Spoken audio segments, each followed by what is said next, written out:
তো হ্যালো বন্ধুরা, তোমরা সবাই কেমন আছো? আমি তো ভালো আছি, আশা করি তোমরা সকলেরও ভালো আছো। আজকে বেজে গেছে বেলা 11টা। আর আমি সকাল থেকে ব্লগ নিতে পারিনি, কেন কি আমার বাড়িতে কাজের বৌদিটা আসেনি। এবার সম্পূর্ণ বাড়ির কাজ আমাকেই করতে হয়েছে। তো এবার আমাদের বাড়িতে তো গেল সপ্তাহ বৃহস্পতিবার মনসা পূজা হয়েছিল। তো মনসা পুজোটা কোনো কারণে বিসর্জন দেওয়া হয়নি। তো আজকে মনসা মায়ের আজকে বিসর্জন। তো সঙ্গে থেকো, তোমাদেরকে আমি সবটাই দেখাবো। বন্ধুরা, এবার মা আর মেয়ে চলে যাচ্ছি পুজোর জন্য ভোগ আনতে। আর ভোগটা আমি কোথা থেকে নিব, মানে মিষ্টিটা আমি কোথা থেকে নিব, তোমরা যারা বালুরঘাটে আছো তো অবশ্যই জায়গাটা চেনে যাবে। আর যারা যারা চেনো না, তাহলে আমি তোমাদেরকে চিনিয়ে দেবো এখানকার সবথেকে বড় আর ফেমাস আর টেস্টি মিষ্টি দোকান। চলো তাহলে দেখা হচ্ছে একবারে ওখানে।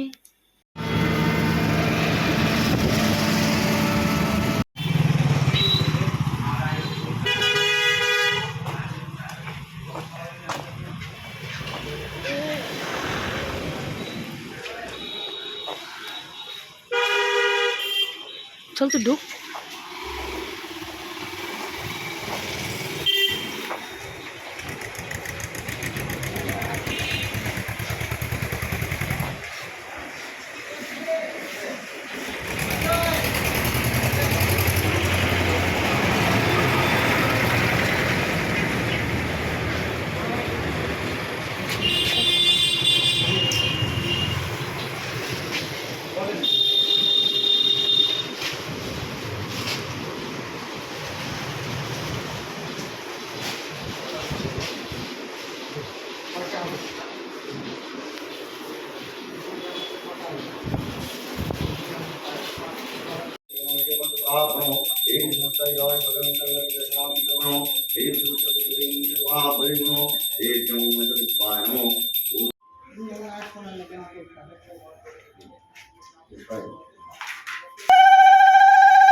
জায়গাকে দেখাই দিয়ে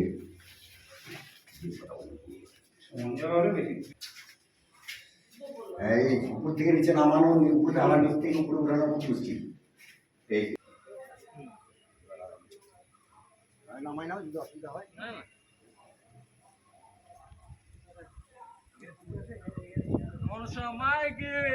জয়। আমাদের বাড়ির পাশেই এই পুকুরটা, এখানে গাছতলায় মাকে রাখা হবে। বন্ধুরা, মায়ের বিসর্জনটা আজকে হয়ে গেল। আমাদের জলে দিতে হয় না, পুকুর ধারে রেখে দিতে হয়। মনটা খুবই খারাপ, মেয়ে তো একদম কেঁদে ফেলেছিল। আমারও মনটা আজকে ভালো না। ঠিক আছে, মা আজকে গেছেন, আবার সামনে বছর আসবেন। তোমরা সুস্থ থাকবে, ভালো থাকবে, আর আমার পাশে থাকবে। চলো দেখা হচ্ছে নেক্সট ব্লগে। ততক্ষণের জন্য টাটা।